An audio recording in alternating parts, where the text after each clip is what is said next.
Halo semuanya, Assalamualaikum warahmatullahi wabarakatuh. Dengan saya Zulita Mega Anggriani dengan NIM 0101192095 dari jurusan Komunikasi dan Penyiaran Islam KPIA semester 7. Nah, kali ini saya akan membawa dan mempresentasikan materi mengenai sistem teknologi dan informatika, dan dalam video kali ini saya akan membawa subjudul mengenai dampak teknologi bagi manusia. Nah, sebelumnya perlu kita ketahui bahwa dampak sendiri berarti pertama benturan, dan kedua merupakan pengaruh kuat yang mendatangkan akibat baik maupun positif.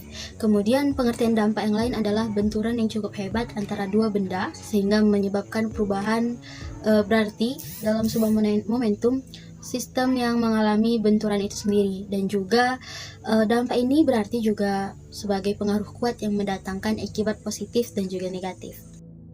Kemudian ada teknologi yang juga syarat dengan nilai-nilai tertentu atau dikenal sebagai highly value loaded dan dapat mengganggu kemapanan manusia yang berpengaruh pada perkembangan peradaban manusia itu sendiri. Jadi kondisi dilematis itu setidaknya bisa dijelaskan dalam uraian seperti pertama, tidak ada negara yang kuasa menahan laju teknologi, dan kedua, ada teknologi berkembang yang sangat cepat kemudian melampaui kesadaran manusia. Yang ketiga, aktif atau pasifnya seseorang dalam menerima teknologi. Dan yang keempat, manusia tak bisa menyalahkan teknologi. Terakhir itu jelas bahwa teknologi tak dapat dibeli dan masyarakat maju karena teknologi. Nah, karena kita sedang mempelajari tentang dampak dari teknologi, sistem informasi atau dampak dari teknologi, perlu kita ketahui mengenai tipologi dampak. Jadi tipologi atau dampak perubahan ini bisa terjadi pada individu atau sistem sosial. Nah, itu semua sebagai akibat dari penerimaan atau penolakan sebuah inovasi. Sementara itu, tipologi ini keberadaannya dapat terjadi secara bersamaan pada masyarakat tertentu.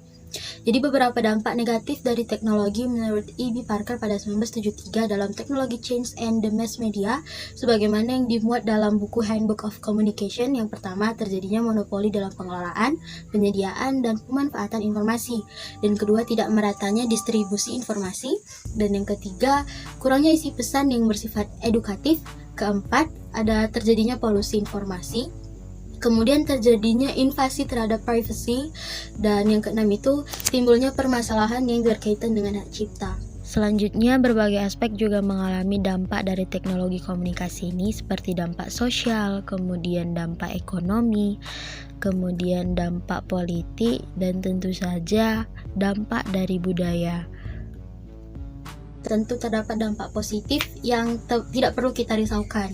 Nah, dalam usaha mengembangkan atau menerapkan teknologi komunikasi ini, sebaiknya manusia juga harus mengantisipasi dampak buruknya juga. Umumnya manusia baru berpikir dan bagaimana mengatasinya jika sudah muncul dampak negatifnya. Padahal yang namanya teknologi baru jelas sangat mungkin muncul berbagai dampak. Oleh karena itu, dibutuhkan antisipasi agar kehidupan manusia tetap berjalan sebagaimana yang diharapkan ini, dengan catatan hanya menekan dampak negatif karena menghilangkannya adalah tidak mungkin.